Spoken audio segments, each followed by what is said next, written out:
오순절 9번째 주일 3부 예배로 영광 돌리는 사랑하는 성도들에게 하나님의 한량없는 은혜가 함께하기를 주님의 이름으로 축복합니다. 코로나 재확진자들이 늘어나고 있습니다.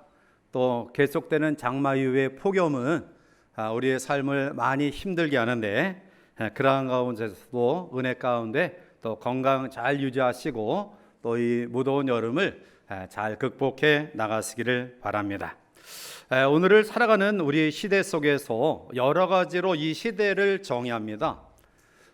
감각이 없다, 또 감동이 없다, 또한 다른 사람에 대해서 무관심하는 그러한 세대다, 또 무기력한 가운데에 감사를 잃어버리고 살아가는 시대다라고 이야기들 합니다. 이와 같이 타인과 공동체에 대해서 무관심하면 결국 자기의 이익에 따라서 가까운 사람들에게는 애정을 보이지만 그렇지 않은 사람에게는 도저히 관심을 두지 아니하는 그러한 시대를 살아가고 있습니다.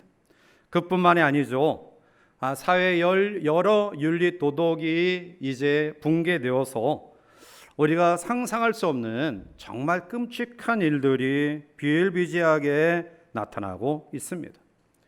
이러한 시대 속에서 나 혼자만 충성하면 뭐 다 되겠느냐, 아니면 나 혼자 바르게 산다고 해서 이 사회가 얼마나 바르게 되냐, 될 대로 되겠지 라는 마음을 가지고 포기한 채 삶을 살아갑니다. 특히 인터넷의 발달은 우리 모든 세대의 사람들을 그 인터넷 안에 가두어 거기서 모든 것들을 해결합니다. 결국 이웃에 대한 배려와 따뜻한 교제, 이러한 마음들이 점점 사라지고 있습니다. 그런데 안타까운 것은 이러한 사회 현상이 교회 안에 믿음을 가진 성도들에게도 점점 스며들고 있다는 것입니다. 따라서 하나님의 은혜로 지금까지 살아왔음에도 불구하고 은혜를 은혜로 알지 못하는, 철저하게 감사하지 못하며 불평과 불만으로 가득한 무기력한 삶을 살아가고 있지는 아니하죠. 오늘 주님은 우리에게 이 장터의 놀이의 비유를 통해 이 시대를 지적하고 있습니다. 한 무리의 아이들이 장터에서 결혼 놀이를 합니다. 그리고 또 한 무리들이 다른 쪽에서 장례식 놀이를 합니다. 그런데 결혼 놀이를 하는 그 아이들을 피리를 불어도 함께 동조하지 않습니다. 장례 놀이를 하는 아이들이 울고 애곡해도 그 울고 애곡하는 일에 동참하지 않습니다. 어쩌면 주님이 말씀하시는 이 말씀이 오늘 우리의 시대의 환경과 별반 다를 바 없다라고 생각합니다. 사람들이 하나님의 말씀, 또한 영혼, 천국, 내세, 죽음 이후에 대하여 전혀 관심을 갖지 않습니다. 단지 이 땅에서 자기의 주어진 삶을 엔조이하는 것이 지혜로운 삶이라고 착각하고 있습니다. 문화와 문명이 발달되며 사람들의 호기심을 끄는 것들이 너무나 많이 있습니다. 저도 가끔 TV를 보면 우리 한국의 여러 명소를 소개하는데, 야, 우리나라도 저런 곳이 있구나 혹할 정도로 정말 가고 싶은 그런 마음이 굴뚝같이 드는데요. 아마 이러한 일들을 통해 많은 사람들이 주저없이 자기들의 시간을 내어서 관광 명소를 찾아다닙니다. 피리를 불며 기뻐하라고 이야기하지만 그러나 우리를 기쁘게 하는 세속적인 요소들이 너무나 많이 있습니다. 애곡해야 될 그런 환경 가운데서도 철저하게 자기와 상관이 없으면 울지 않고요, 슬퍼하지 않고요, 안타까워하지 않고요, 그저 그런 일이 일어났구나라고 무관심하게 넘기는 모습들을 우리들이 봅니다. 자, 오늘 예수 그리스도께서 우리에게 말씀하신 이 시대를 무엇으로 비유하고 있는지, 그리고 이런 시대 속에서 우리는 어떠한 믿음의 모습을 가지고 살아가야 되는지를 말씀 속에 묵상하며 함께 은혜 나누며 결단하는 시간이 되기를 원합니다. 먼저 주님은 이 장터의 놀이 비유를 통해 감동이 없는 시대임을 지적합니다. 아마 마지막 때에 우리에게 절대적으로 필요한 것이 감동이 아닌가 생각을 해봐요. 가르침에도 감동이 있어야 되고요. 하다못해 장사도 감동이 있어야 돼. 그래서 기업들이 어떻게 소비자들의 마음을 감동시킬 수 있을까? 이 감동의 그러한 부분을 터치해서 그 욕구를 충족시키고자 많이들 노력해요. 심지어 예배에도 감동이 있어야 돼요. 자, 그런데 예수님 당시에는 감동이 없는 세대인 것 같아요. 오늘 32절에 비하건대 아이들이 장터에 앉아 서로 불러 이르되 우리가 너희를 향하여 피리를 불어도 너희가 춤추지 않고 우리가 곡하여도 너희가 울지 아니하였다담과 라고 말합니다. 감동이 없는 상황을 지적하고 있어요. 오늘 우리도 이런 모습을 가지고 있지는 아니한지 아무 생각 없이 그냥 교회에 왔다 갔다 합니다.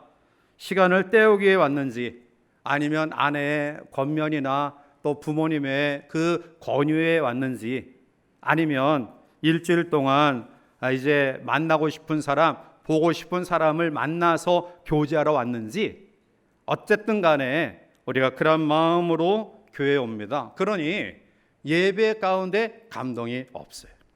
일본의 우치무라 간조는 하나님이 인간을 저주하신다면 질병이나 실패나 죽음 따위로 저주하지 않으시고 하나님의 말씀을 읽어도 믿지 못하는 마음, 하나님의 살아계심을 믿지 못하는 마음, 감사하는 마음이 우러나오지 않는 마음으로 인간을 저주하실 것이다라고 지적합니다.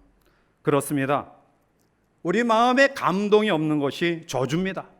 특히 성도가 말씀을 묵상하고 말씀을 들어도 마음에 와닿지 않고 깨달음이 없다한다면 여기에는 하나님과의 장애가 있는 거예요. 하나님과의 관계가 문제가 있는 것입니다. 그것은 굉장히 힘들고 괴로운 일이에요. 감동은 은혜며 축복입니다. 우리의 마음에 감동이 있고요. 말씀을 묵상할 때, 말씀을 들을 때 깨달음이 있고 우리 마음속에 잘못된 것들이 깨달아져 뉘우쳐 눈물이 나면 그것은 바로 하나님의 은혜입니다. 자, 그런데 하나님을 만나는 데 있어서 우리의 노력과 열정이 필요해요. 왜냐하면 하나님은 우리의 육체만 받으시고 우리의 물질만 받으시는 분이 아니기 때문에 그렇습니다. 우리의 중심을 보시는 분, 우리의 중심을 원하시는 분이 하나님이십니다. 신명기 13장 3절에 너는 그 선지자나 꿈꾸는 자의 말을 청종하지 말라. 이는 너희 하나님 여호와께서 너희가 마음을 다하고 뜻을 다하여 너희 하나님 여호와를 사랑하는 여부를 알려하사 너희를 시험하심이니라 말씀하고 있습니다. 오늘 하나님이 우리에게 원하시는 것은 우리의 중심을 다하여 우리의 마음과 뜻을 다하여 정말 하나님을 사모하고 있는지, 하나님을 사랑하고 있는지, 하나님을 갈급한 심령으로 사모하고 있는지 우리의 중심, 우리의 마음을 보신다라는 거예요. 우리의 마음은 하나님의 영이 거하시는 거룩한 성전이에요. 그래서 우리의 삶 속에 감동의 은혜가, 감동의 역사가 있기를 원한다고 한다면 외형적인 몸만 왔다 가는 삶이 아니라 하나님 앞에 예배드리는 가운데 찬양과 기도와 말씀 속에 우리의 중심을 다하여 하나님을 향하는 마음을 다하여 드리는 예배가 되어질 때 여기 하나님의 감동이 임할 줄 믿습니다. 이 아침 우리의 마음 속에 어떤 마음으로 이곳에 나와 있는지 자세를 성찰해 보시길 바랍니다.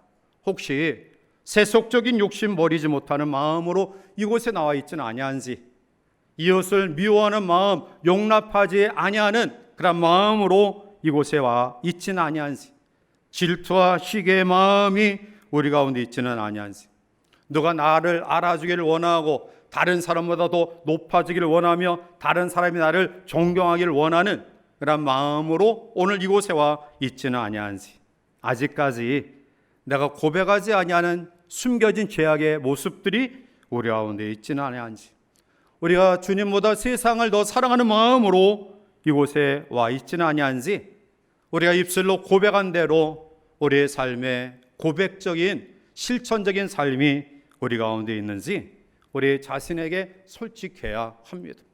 몸만 와서 시간 때우는 그런 예배가 아니라 우리의 중심이 여호와를 향하는 마음을 가지고 예배할 때 하나님은 말씀과 찬양과 기도 속에, 그리고 예배의 요소 속에 우리에게 뜨거운 감동의 은혜를 허락하실 줄 믿습니다.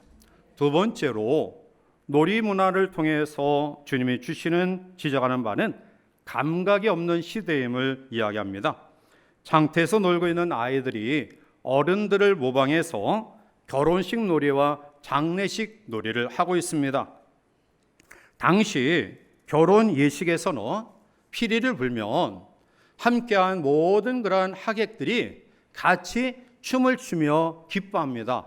또한 장례식에 곡을 하는 사람이 있으면 그 곡소리와 함께 더불어 함께한 사람들이 가슴을 치며 곡하게 되어 있어요.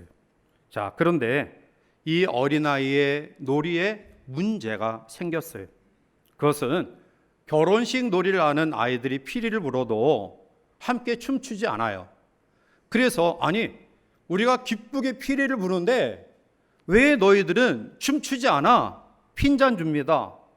또 장례 놀이를 하는 아이들이 아니, 우리가 장례 놀이 하면서 애곡을 하는데 왜 너희들 가만히 쳐다보고만 있어? 왜 함께 여기에 참여하지 않아? 핀잔을 줍니다. 여러분, 이 비유의 초점은 아이들의 놀이에 있는 것이 아니라 이 놀이에 동참하지 아니하고 무관심하게 방관하고 있는 다른 아이들에 대한 지적이에요. 결혼 놀이를 제안해도 싫다. 장례식 놀이를 제안해도 싫다. 우리가 살고 있는 이 시대가 이래도 싫고 저래도 싫고 이러한 모습을 가진 아이들과 동일하다라는 거예요. 왜 이 사람들은 피리를 불어도 춤추지 않고 애곡을 해도 함께 동참하지 않을까요? 그것은 아이들의 눈길을 끄는 다른 여러 가지 요소들이 있기 때문에 그래요. 그 시장에서 아이들의 기쁨을 주고 또 아이들의 관심을 쏟는 일들이 많기 때문에 철저하게 무관심한 거예요. 성경에 보면 여러 가지 질병들이 나와요. 뭐 혈류증이나 또 손마른 병이나 아니면 간질이나 또 중풍병, 뭐 나병, 유출병 여러 가지 병들이 나오는데요. 그 가운데 가장 심각한 병이 나병이에요. 우리는 나병을 옛날에 문둥병이라고 이야기했죠. 그래서 문둥병자는 함께 할 수 없고 또 불치의 병이다, 씻을 수 없는 그런 병이다라고 우리가 생각을 했어요.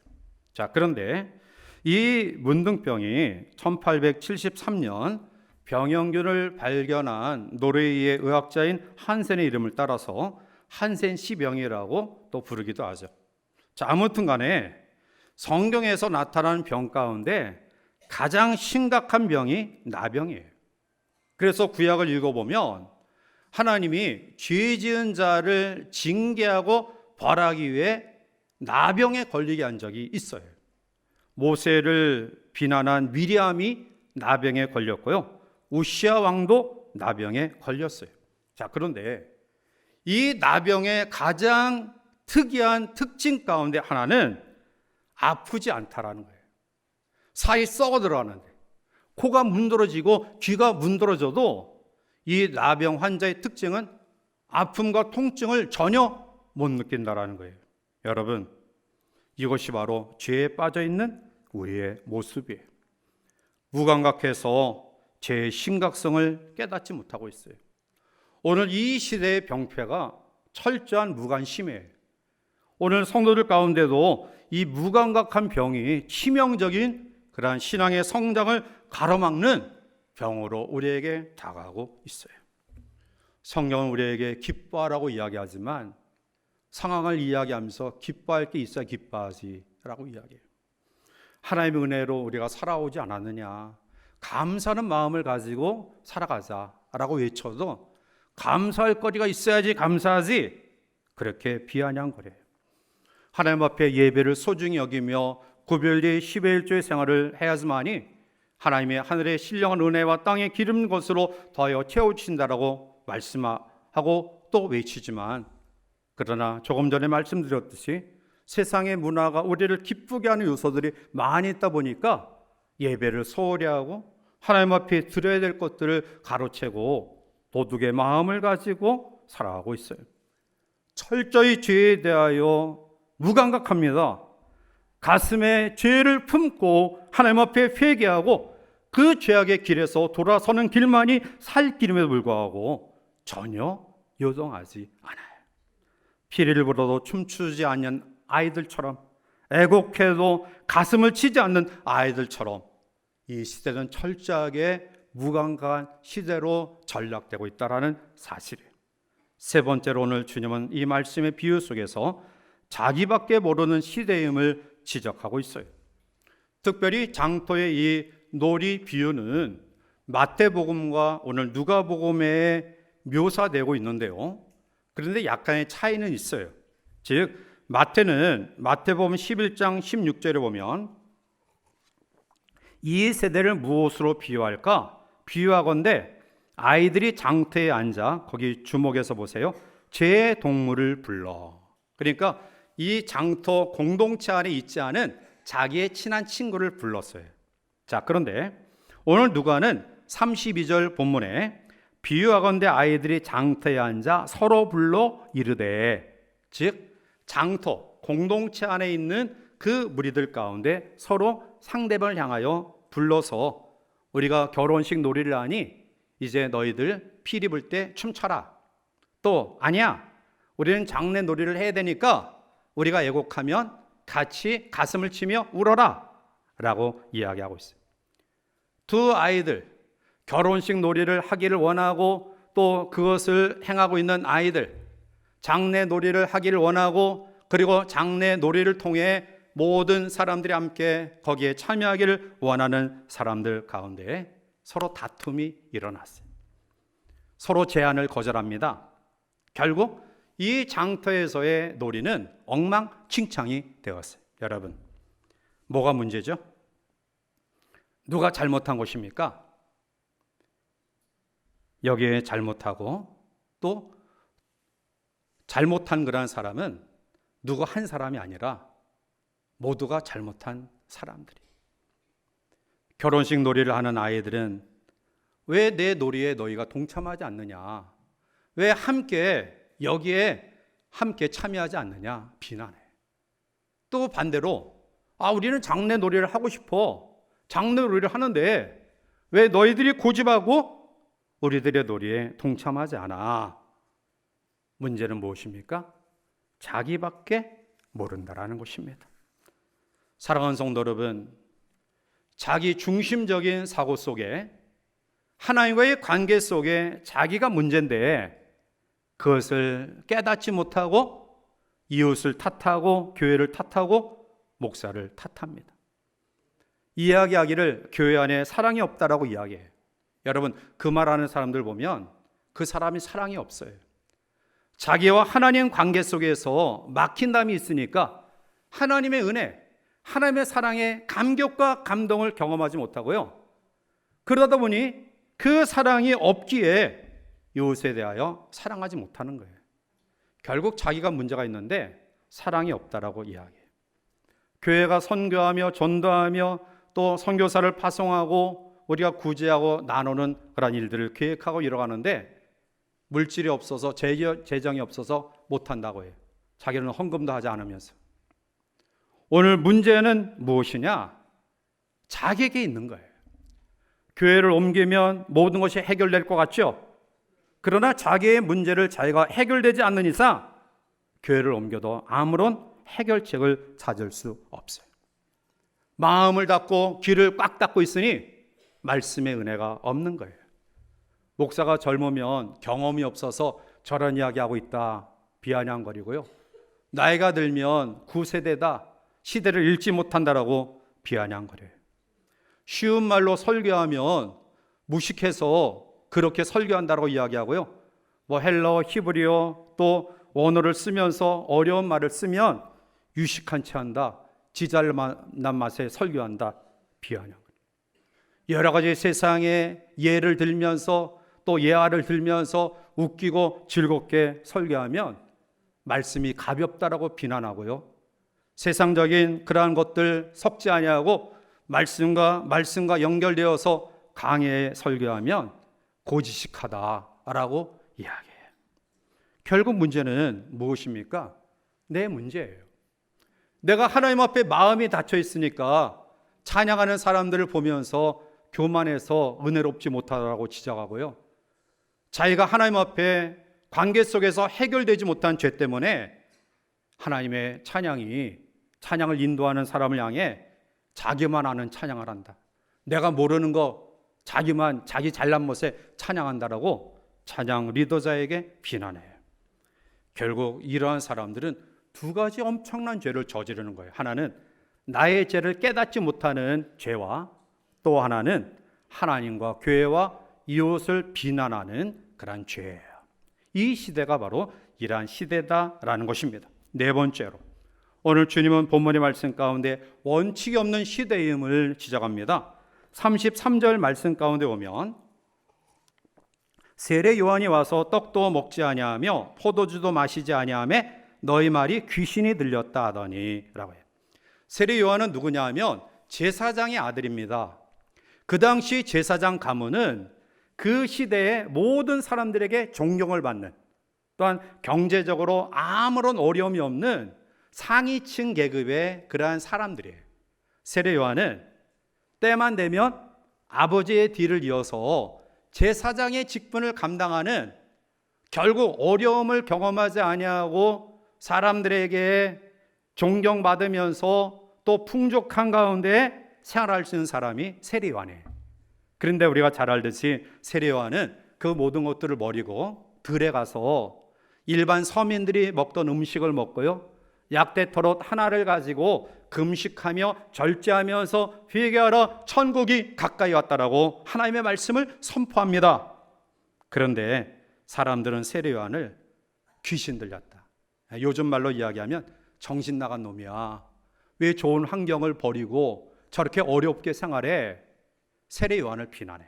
자, 반대로 34절에 인자는 와서 먹고 마심에 너희 말이 보라, 먹기를 탐하고 포도주를 즐기는 사람이요 세례와 죄인의 친구로다니 라고 해요. 반대로 예수님은 그 당시에 소외당한 사람, 또 아파하고 힘들어하는 사람, 어려운 사람들 찾아가서 그들과 함께 더불어 걸터 앉아서 먹고 마시고 음식을 나누고 또 그들을 감싸 안아요. 그런데 사람들은 어떻게 예수님을 비난합니까? 먹기를 탐하는 자다, 마시기를 즐겨하는 향락자다, 그렇게 예수님을 비난해요. 사랑하는 성도 여러분, 오늘 그 당시에 사람들이 세례 요한에 대해서는 정신 나간 사람이다, 아니 왜 좋은 여건 환경 놔두고 저렇게 고생 사서해, 그런데 예수님에 대해서는 먹기를 탐하는 향락에 빠진 사람이다 라고 비아냥거려요. 세례 요한을 보고는 비관적인 인물이라고 욕하고요, 예수님을 보고는 너무나 낙관적이라고 싫어해요.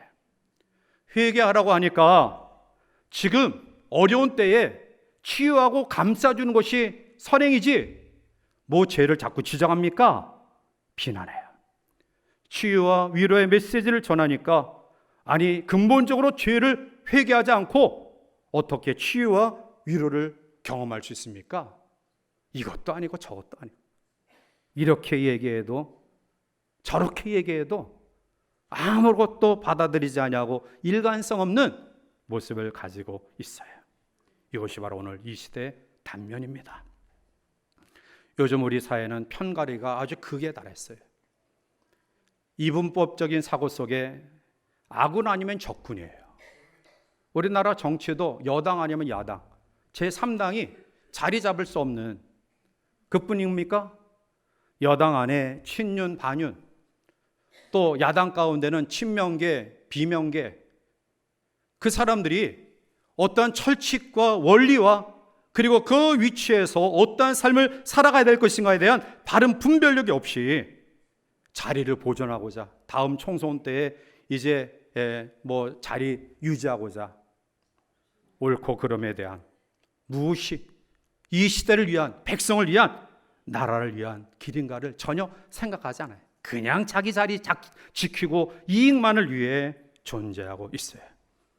안타까운 이 상황 속에 주님은 결론적으로 우리에게 말씀합니다.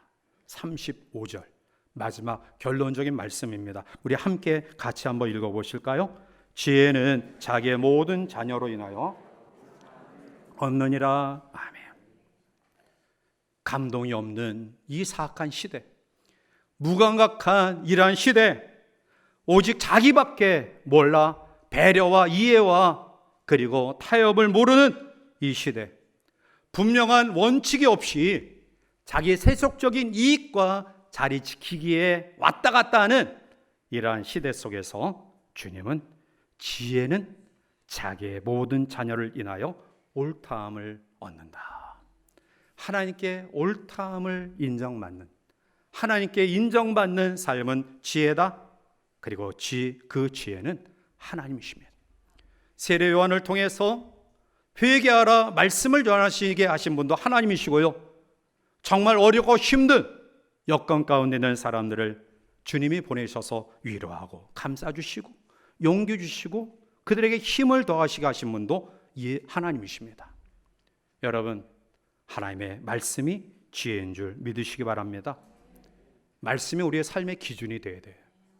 세상의 풍조가, 시대가 바뀌었다고 해서 우리 믿음의 근거까지 흔들려서는 안 돼요.